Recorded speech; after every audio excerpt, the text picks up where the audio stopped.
Friends friends आज हम बात करने वाले हैं फाइनेंशियल सेक्टर के बारे में, एनबीएफसीज के बारे में और स्मॉल फाइनेंस बैंक के बारे में। हमें क्यों अपनी रडार में रखने चाहिए, मैं दो चार पांच बैंक आपको दिखाऊंगा। ठीक है, हम केस स्टडी डिस्कस करेंगे जस्ट फॉर एजुकेशनल पर्पस। आप जो भी कंपनी का मैं नाम लूँगा, आप उसको किसी भी तरीके का बाय सेल रिकमेंडेशन ना लेंगे। तो फ्रेंड्स सीधा चलते हैं वीडियो पे, और वीडियो स्टार्ट करता हूँ मैं। सबसे पहली कंपनी जो है, जस्ट अ सेकेंड फ्रेंड्स, मैं फ्लोट ऑन टॉप कर दूँ वीडियो स्क्रीन को। हाँ, यहाँ पे सबसे पहली जो कंपनी है सम्मान कैपिटल लिमिटेड। आप देखोगे अभी एनबीएफसी चाहे फाइनेंशियल्स हैं चाहे स्मॉल फाइनेंस बैंक है, सब का चार्ट सुपर स्ट्रॉन्ग स्टिफ मतलब अपनी जगह पे बना हुआ है। क्या क्या कारण है, क्या क्या ट्रिगर प्ले आउट हो सकते हैं, एक एक करके देखेंगे हम फ्रेंड्स।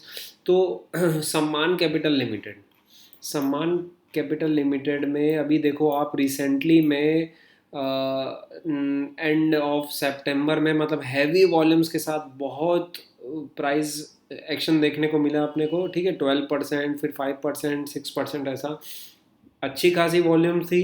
क्या चल रहा था ऐसा बिजनेस में, देखो ये इसमें तो ओवरहेड सप्लाई बहुत समय से मतलब डाउनटर्न की ओर था। ठीक है, मतलब कुछ ऐसा खास बिजनेस में चल नहीं रहा था। सम्मान capital basically India bull housing finance इसका पुराना नाम था। एनपीएस वगैरह बहुत ज़्यादा गड़बड़ी बढ़ गई थी। आप इसका पीएनएल स्टेटमेंट देखोगे तो समझ में आ जाएगा। ठीक है, एनपीएस इसके बहुत ज़्यादा बढ़ गए थे बीच में, है ना। उसके बाद फिर धीरे धीरे कवर किया है कंपनी ने, अपने पुराने जो पूरे पाप हैं धोए हैं उसको। और अभी क्या चल रहा है, क्यों हम अपनी वॉच लिस्ट में रखें, ये आईएचसी जो है international Dubai, I think Dubai का है ये। मतलब जो मैनेजमेंट है जो एक्वायर कर रही है सम्मान कैपिटल को, इंटरनेशनल होल्डिंग कंपनी। ठीक है, आबू धाबी की कंपनी है, होल्डिंग कंपनी है। वो एक्वायर कर रही है, स्टेक $1 बिलियन इन्फ्यूज़ कर रही है। ठीक है, यहाँ पे सम्मान कैपिटल में। तो देखो यहाँ पे कौन सा चीज़ प्ले प्ले आउट हो रही है। देखो मल्टीपल ट्रिगर्स प्ले आउट होते हैं, मैं बार बार बताता हूँ। जियोग्राफिकल एक्सपेंशन भी हो सकता है, ठीक है, प्रॉफिटेबिलिटी बढ़ सकती है मार्जिन एक्सपेंशन के कारण या फिर वॉल्यूम्स में एक्सपेंशन के कारण। और क्या हो सकता है, मैनेजमेंट चेंज। जब किसी कंपनी में मैनेजमेंट चेंज होती है, नई मैनेजमेंट आती है, वो अपने तरीके से मतलब बिजनेस को रन करती है नए स्टाइल से। ठीक है, अपने रूल्स रेगुलेशंस लाती है। तो यहाँ पे ये मेजर जो है आप देखोगे, स्टेक इसने लिया है। ठीक है, और हमने चार्ट में भी हमको समझ में आ गया, कोई ना कोई बड़ा इंस्टीट्यूशन ने एंटर किया है। ठीक है, प्राइस एक्शन देखने को मिला। उसके बाद यहाँ पे मतलब एकदम कंसोलिडेशन वाले जोन में है। 5 to 6 7% के आसपास ये चल रहा है। ठीक है, देखो चार्ट कितना मतलब अपनी जगह पे स्टिफ एकदम बना हुआ है। तो फ्रेंड्स यहाँ पे आईएचसी जो है इसने एक्वायर किया। ठीक है, अब इसका सिंपल सा बिजनेस मॉडल क्या है, देखो ट्रेडिशनल लेंडिंग बिजनेस मॉडल है। ये देती है to customer for home loan, loan against property at higher rates than their cost of borrowing. मतलब 10 11%, 7 8%, या जिसमें भी वो बोरो की, फिर उसके बाद वो चार्ज कर रही है 13 14%, 12%, 13% में। तो जो डिफरेंस का बस पैसा, सिंपल इतना ही समझे हम। और इसका मॉडल क्या है, एसेट लाइट मॉडल क्यों है, क्योंकि ये लोन ओरिजिनेटर से और डिस्ट्रीब्यूटर मतलब दोनों को मिलाती है। क्या कैसे, मतलब सिंपल सा देखो फंडा समझना। जैसे किसी कस्टमर को लोन चाहिए, ठीक है, उनका लोन एप्लीकेशन तैयार करके उसके बाद फिर सब कागज़ वागज रेडी करके पूरा उनकी केवाईसी है और सिविल विल चेक करना जो भी है। ठीक है, बहुत सारे ऑपरेशंस रहते हैं इसमें। तो जो इनके बैंकिंग पार्टनर है जो मतलब फंड देते हैं, ठीक है, जैसे उनसे ये 80 to 95% पैसा उनसे दिलवा देती है, अपना 5 10% 15% का ही रिस्क लेती है। तो इससे क्या होता है कि एसेट लाइट मॉडल है, इसको फंड नहीं लगते उतने, पर ये फीस चार्ज कर लेती है ऐसा परसेंटेज। ठीक है, तो उसमें मुनाफा कमा लेती है। तो ये इसका बिजनेस मॉडल है। अब देखो क्या हो रहा है, ट्रांसफॉर्मेशन क्या हुआ इसकी, बहुत जैसे क्या है, इसने इनको नाम चेंज करना पड़ गया। इतने ज़्यादा एनपीएस थे पहले, इंडिया बुल हाउसिंग फाइनेंस था। ठीक है, इनका मतलब इतना ज़्यादा हो गया तो सम्मान कैपिटल इन्होंने नाम रखा। उसके बाद फिर धीरे धीरे मतलब एनपीएस बढ़ गया, एसेट क्वालिटी बहुत ज़्यादा ख़राब हो गई थी। अब वो इम्प्रूव हो रही है, हमको दिखा जैसे 2.7% FY 25 से 1.3% में, नेट NPS 0.8% के आसपास आया, ठीक है। और जो है इनका मतलब जो पुरानी लेगेसी लोन बुक, वही जो मैं बता रहा था जिसके कारण इनका पूरा बिजनेस ठप हो गया था, वो रिड्यूस हुई है फ्रॉम 38,000 टू 24,000 करोड़ के आसपास, ठीक है। तो अब ये देखो, ये हमारे रडार में आ जानी चाहिए, हम वॉच देखें कि कैसा मैनेजमेंट एग्जीक्यूट कर रही है, ठीक है। क्योंकि हमको बार बार मैं बोल रहा हूँ, हमको फ्यूचर का सोचना है, आगे का। बैक पीछे हैंडसाइड बायस में रहेंगे तो कभी आप पैसा नहीं बना पाओगे। तो फ्रेंड्स, नेक्स्ट कंपनी पे चलते हैं, वीडियो बहुत लंबा हो जाएगा नहीं तो। अब देखो, क्रेडिट एक्सेस ग्रामीण, क्रेडिट एक्सेस ग्रामीण का मैं लास्ट वीक भी हमने वीडियो बनाया था, ठीक है। एकदम मतलब ये राइट साइड कंसोलिडेशन देख लो, VCP पैटर्न बोल लो, ठीक है। कॉन्ट्रैक्शन हो रहा है प्राइस का, मतलब कुछ ना कुछ तो बैंकिंग फाइनेंशियल्स वाले सेक्टर में कुछ तो चल रहा है। मतलब ये अब ये क्या बता रहा है हमको, मतलब ये बॉटम आउट हो चुका है। जो पेन था माइक्रो फाइनेंस का, जो स्थिति थी, इतनी हालत ख़राब थी बहुत समय से, देखो बॉटम आउट तो पहले ही हो गया, यही हमको चार्ट बता रहा है। देखो कैसा डाउन ट्रेंड चल रहा था, फिर यहाँ बॉटम आउट हुआ, और अभी तो मतलब अच्छे दिन आए भी नहीं है, पहले ही मार्केट ने इसको रिवॉर्ड कर दिया है। तो ये समझना बहुत ज़रूरी है फ्रेंड्स। अगर हम बार बार पीछे का देखेंगे, पीछे का सोचेंगे, तो हम पास्ट में ही रहेंगे, कभी पैसा नहीं बना पाएंगे। हम अच्छे नंबर्स ढूंढते हैं कि भाई ये कंपनी के PE रेशो सस्ती है और प्रॉफिटेबिलिटी, सेल्स ग्रोथ इतनी अच्छी है।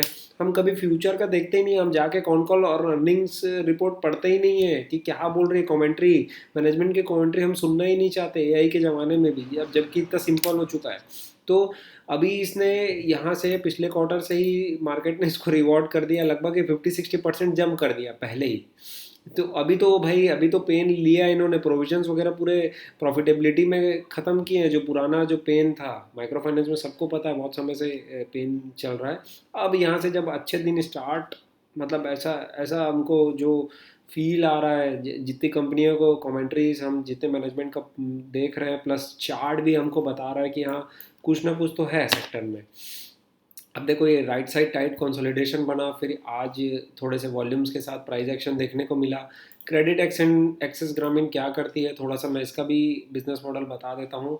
माइक्रो फाइनेंस कंपनी है, ठीक है। स्ट्रेट फॉरवर्ड लेंडिंग मॉडल है, मतलब ये ग्रुप्स में पैसा बांटती है, जैसे व्यूमेंस हैं, रूरल विलेज वगैरह के 8-10 लोग जॉइंट लाइबिलिटी ग्रुप्स, सब एक साथ लोन लेते हैं, फिर लाइबिलिटी एक एक दूसरे की गारंटी भी देते हैं वो लोग, ठीक है। The business model is simple yet effective. ये बिजनेस मॉडल आई थिंक ये पाइनियर है जो ग्रुप लोन में है ना, पहले मतलब बाहर फॉरेन से, जो यूरोप या अमेरिका से देख के इन्होंने यहाँ पे इंडिया में लॉन्च किया, और ये पाइनियर है इंडिया में। तो बिजनेस मॉडल बहुत इफेक्टिव है, 9 to 10% से ले लेते हैं लोन, और 21-22% तक भी जाता है। मतलब देखो, नेट इंटरेस्ट मार्जिन या स्प्रेड्स कितने हाई हैं इसके, ठीक है। अब देखो क्या है इसमें, क्या है कि एसेट क्वालिटी स्टेबलाइज हो चुकी है, पोर्टफोलियो एट रिस्क वाला जो प्रॉब्लम चल रही थी, कलेक्शन एफिशिएंसी बढ़ गई, 93 से सीधा सीधा 99% हो गई, है ना। तो ग्रोथ टिगर यही है भाई, इंडस्ट्री में बॉटम आउट हो चुका, अप ट्रेंड की ओर है साइकिल, ठीक है। डिजिटल ट्रांसफॉर्मेशन हो रहा है, जियोग्राफिक एक्सपेंशन, और बाकी एक्सेट्रा एक्सेट्रा। अब जितना आप पढ़ लो, मतलब शॉर्ट सार निकालना अपने को आना चाहिए कि मेन क्या स्टोरी या फंडामेंटल ट्रिगर प्ले आउट हो सकता है, ठीक है। भाई पुश भी मिल रहा है गवर्नमेंट की ओर से, इंटरेस्ट रेट लो होते जा रहे हैं, फंडिंग पैसा इन्फ्यूज़ हो रहा है, लिक्विडिटी आ रहा है मार्केट में कि भाई पैसा आप बांटो तभी तो ग्रोथ आएगी इकोनॉमी में। तो ये सब ट्रिगर्स भी प्ले आउट करते हैं। अब देखो, एक एक कंपनी और है friends, Ujjivan small finance limited. इसका भी आप देखोगे तो चार्ट, मतलब ये इतना स्ट्रांगली रजिस्ट कर रहा है, गिर रहा है तो लो वॉल्यूम्स के साथ, और जब उठ रहा है तो वॉल्यूम्स बहुत हाई है। मतलब कुछ ना कुछ तो बिजनेस में चल रहा है। यहाँ पे अभी देखो, राइट साइड टाइट कंसोलिडेशन बनी हुई है, सिंगल डिजिट में 4 to 5% की। तो क्या है भाई, देखो अब पुराना इसमें तो देखो ओवरहेड सप्लाई भी बहुत ज़्यादा है, डाउन ट्रेंड के साथ था पिछले लगभग जनवरी से लेके, आप देखोगे फरवरी, सॉरी जनवरी 24 से लेके मार्च 25 तक कितना डाउन ट्रेंड में चल रहा था। यहाँ से फिर जब इसने रिकवरी की तो बहुत शार्प रिकवरी हुई, बायर फोर्स बढ़ गया। उसके बाद फिर ये मार्केट कंडीशन या जो भी है बोल लो, या इम्प्रूवमेंट नहीं हुआ बिजनेस में, ये अपने रीसेंट बेस को वो मतलब टच कर रहा है अब। हाँ, right side tight consolidation. I hope chart इतने समय में आपको क्लियर है। अब देखो उज्जीवन फाइनेंस में क्या चल रहा है। उज्जीवन फाइनेंस में क्या चल रहा है मैं थोड़ा सा आपको बता दूं। Just a second friends, Ujjivan finance में सिंपल देखो, ये भी पैसा रिटेल फोकस बैंक है, ठीक है। Lends money to customer and small businesses और ग्रुप्स में देती है ना। माइक्रो फाइनेंस और इंडिविजुअल माइक्रो लोन देती है ये, ठीक है। Loan, business loan, affordable housing, लैब, अलग व्हीकल, अलग अलग बहुत सारे इसके वो हैं। फंडामेंटल ट्रिगर जो है, प्रॉफिटेबिलिटी कंप्रेस हुई due to higher credit cost, NIM normal, NIM net interest margin, मतलब जो डिफरेंस अमाउंट है जितने में लैंड कर रहे हैं और जितने में बोरो कर रहे हैं ये, है ना।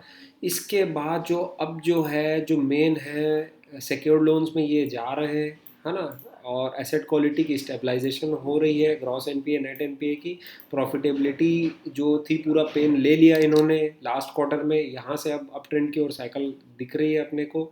उसके बाद ये एक बड़ी चीज़ और क्या बोल रहे हैं कि ये मतलब यूनिवर्सल बैंकिंग के लिए ये अप्लाई कर रहे हैं। अब देखो इतना जल्दी तो मिलता नहीं है, आदमी स्टोरी तो बना देता है कि स्टॉक मतलब ऐसा आके फेंक देते हैं, लंबी लंबी फेंक देते हैं कि भाई हम यूनिवर्सल के लिए अप्लाई कर रहे हैं, हमारा अप्लाई हो जाएगा तो हमारे बहुत अच्छी हम स्टेबलाइज्ड बैंक बन जाएंगे। तो स्टोरी भी पैसा बनाती है। देखो फॉरवर्ड लुकिंग वाले, जैसे अब कई ऐसा कि नहीं है कि 100 से 90-95% लोग सब बैंक में ही देखते हैं, ठीक है। फॉरवर्ड लुकिंग मशीन सब धीरे धीरे लोग अवेयर हो रहे हैं। तो बोलेंगे 2030 में हम इतना करेंगे लोन बुक और हम यूनिवर्सल बैंक हो जाएंगे, तो स्टोरी क्रिएट करके भी मतलब आप समझ रहे हो कि लोग पीछे भागेंगे तो स्टॉक प्राइस का बाइंग प्रेशर बढ़ेगा, तो ऑब्वियसली ये सप्लाई डिमांड का खेल है तो जंप होगा, ठीक है। ये देखो optionality universal banking licence application, ये बता इनका एक वो है स्टोरी। तो ये सब फैक्टर्स हमको देखने चाहिए फ्रेंड्स। अब एक और बैंक है एयू स्मॉल फाइनेंस बैंक, इनको यूनिवर्सल बैंकिंग लाइसेंस मिल गया अभी लास्ट 1-2 मंथ पहले ही, ठीक है। और इनका भी आप देखोगे तो लगभग लगभग चार्ट बहुत समय से अपनी जगह पे बना हुआ है, और पेन पुराना सब जा चुका है। माइक्रो फाइनेंस का जो पेन, जो सबसे बुरा दौर था, यहाँ पे अब जो है ये बोल रहे हैं कि देखो ये भी वही बोल रहे हैं कि सिंपल इनका भी बिजनेस मॉडल वही है, by borrowing funds at low cost में बोरो करते हैं, लैंड करते हैं हायर रेट्स में, डिफरेंस का पैसा कमाते हैं। जैसे 3 से 7% में बोरो किया, 14 से 15% में secured loan, vehicle loan, home loan वगैरह स्मॉल बिजनेस लोन को दिया, तो डिफरेंस अमाउंट पैसा कमाया, ठीक है। सिक्योर्ड लैंडिंग 90% ऑफ पोर्टफोलियो इनकी। अब इनका जो सबसे जो बड़ा है universal banking licence, the game changing catalyst, ठीक है। High historic achievement AU finance received in principle from RBI से अगस्त 27 अगस्त को to transition into universal bank, ठीक है। ये लास्ट ओवर अ डिकेड में सिर्फ इन्हीं को मिला है, और ये बहुत 5-7 साल 8 साल से लगे हुए थे। देखो मैं वही बोला ना कि इतना आसान नहीं होता। आदमी बोल देता यूनिवर्सल बैंक के लिए अप्लाई कर रहा हूँ, तो भाई इतना जल्दी थोड़ी मिल जाएगा। तो इन इससे क्या होगा, इनको इमीडिएट बेनिफिट क्या होगा, कैपिटल जो ये बोरो करेंगे, है ना। मतलब लोअर कैपिटल, मतलब जो नॉर्म्स होते हैं कि कुछ परसेंटेज, जैसे 15% आरबीआई के पास रखवाना पड़ता है, वो पैसा आप लैंड नहीं कर सकते, है ना। तो वो रिड्यूस हो जाएगा, उसमें कोई अपने को इंटरेस्ट इनकम नहीं मिलती है। तो प्रॉफिटेबिलिटी यहाँ से बढ़ेगी अगर 15 से 11 to 12% ये पैसा रखवाएगी आरबीआई के पास, ठीक है। उसके बाद फिर लो कॉस्ट में भी इनको पैसा मिलेगा, तो वहाँ से भी प्रॉफिटेबिलिटी मार्जिन बढ़ेगी। तो ये सब ट्रिगर्स प्ले आउट होते हैं, कैटलिस्ट प्ले आउट होते हैं। तो फ्रेंड्स आई होप क्लियर है, मोटिव यही है वीडियो बनाने का कि आप कैसे कंपनीज़ को शॉर्टलिस्ट करें, रडार में रखें, फिर आप इंडिविजुअली हर एक कंपनी को देखें कि क्या चल रहा है। अब खैर फ्रेंड्स, अर्निंग सीज़न स्टार्ट हो चुका है, और हम कोशिश करेंगे ज़्यादा से ज़्यादा कंपनीज़ को कवर करें इस अर्निंग सीज़न में। तो इसी टाइप के वैल्यूएबल वीडियोस के साथ नेक्स्ट टाइम भी हम आपसे मिलेंगे। तब तक के लिए जय हिंद।